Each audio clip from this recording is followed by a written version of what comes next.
What if humans were born with gills? Well then, childbirth becomes a drowning hazard. Infant mortality spikes to 99%.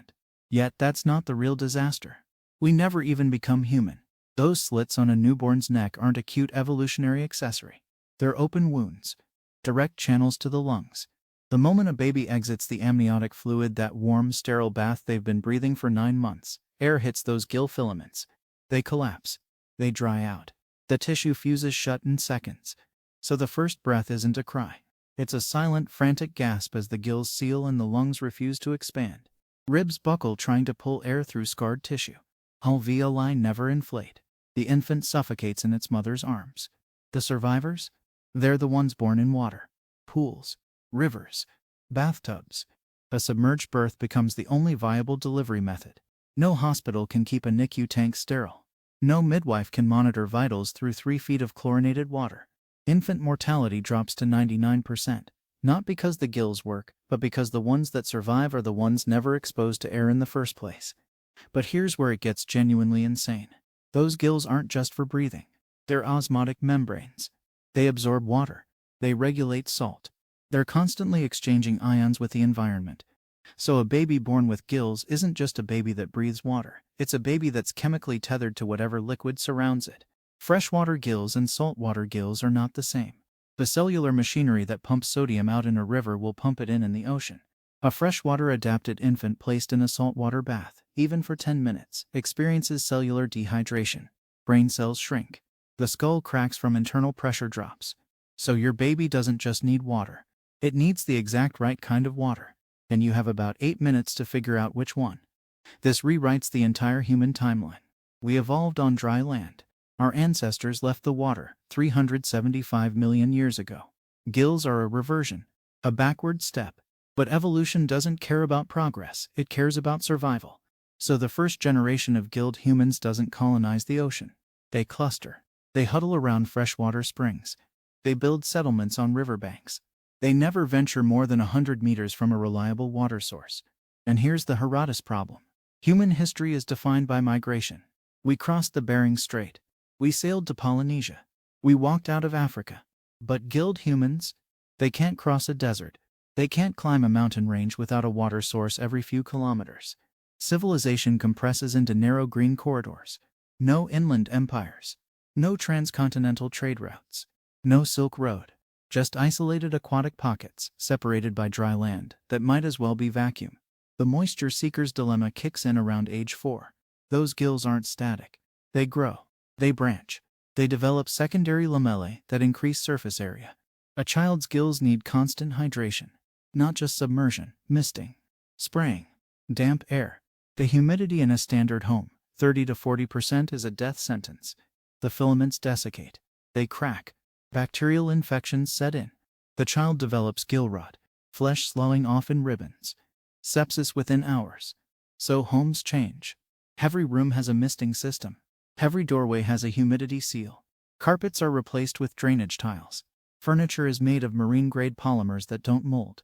Your living room looks like a shrimp hatchery. There's no Netflix. There's no phone.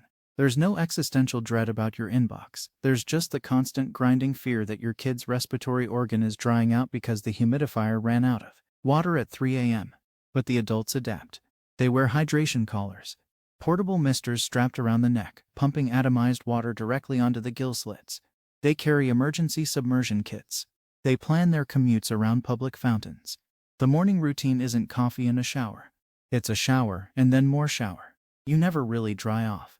You can't. Drying off is dying. Now let's talk about the amphibious frontier. Gills aren't lungs. They're less efficient. Water holds 30 times less oxygen than air. So a gilled human needs to process 30 times more water volume to get the same oxygen intake. That means constant movement, constant water flow over the gills. Standing still in stagnant water is suffocation. You need current. You need waves. You need to keep swimming.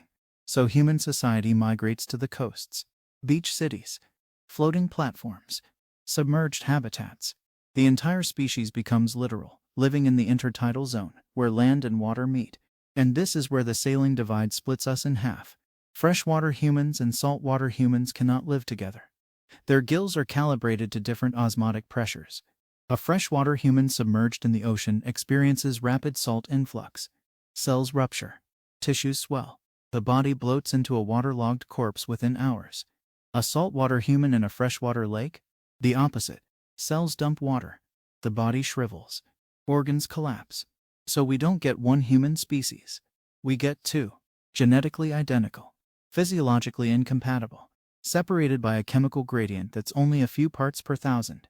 Pharmaceutical companies develop gill moisturizers, hydration supplements, osmotic stabilizers that let freshwater humans survive in saltwater for up to 4 hours. It's not a cure. It's a subscription. You pay monthly for the privilege of visiting the other half of your own species. The cost is prohibitive. The divide becomes economic. The rich can cross the saline boundary. The poor are trapped in their water type. And the wars. Freshwater sources become the most contested resource on Earth. Rivers, lakes, aquifers. Not for drinking, for breathing. Control the freshwater, and you control the freshwater humans. Saltwater humans try to dam rivers. Freshwater humans try to divert oceans. The conflict isn't about ideology. It's about the literal air your children will breathe tomorrow. Let's zoom back in. To the body. The gills don't just change how we breathe, they change how we feel. Gill tissue is densely packed with nerve endings. It's sensitive. Intimately sensitive. A gentle water flow over the gills triggers a deep, involuntary relaxation response. It's the human equivalent of purring. But a sudden change in water temperature? A chemical irritant? That's agony. Pure, screaming nerve pain that radiates through the entire torso. Gilled humans don't just fear pollution, they physically recoil from it. They sense contaminants at parts per billion concentrations. So the world becomes cleaner. Not by choice, by biological necessity. Industry adapts. Factories filter every effluent. Agriculture moves to hydroponics. No runoff, no fertilizers, no pesticides. The EPA finally gets the enforcement power it always wanted, because a single chemical spill doesn't just kill fish, it kills the entire local population of humans within a 5-kilometer radius. The full circle breath. Here's where it ends. Gilled humans never develop speech. Not because they can't, but because the larynx is repurposed. The vocal cords are vestigial. Air is directed through the gills, not the mouth. Communication becomes chemical, pheromonal. Hormonal signals released into the water. You don't say I love you. You release a specific peptide blend into the current. You don't scream in anger. You dump cortisol into the shared water supply. The entire community feels your stress. They taste your fear. They breathe your happiness. And that's the final twist. We never become human. Not the human we know. Not the species that built cities, wrote poetry, launched rockets. We become something else. A hive-minded aquatic mammal that communicates through chemistry, lives in permanent moisture, and is chemically bound to a single water type. The gills don't just change our biology. They change our consciousness, our society, our soul. You will never stand on solid ground again. You will never feel dry air on your skin. You will never shout across a room. You will live in the shallows, breathing water, tasting the emotions of everyone around you, trapped in a body that was never meant for land. If you enjoyed this, like the video, drop a comment, and subscribe so you don't miss the next one.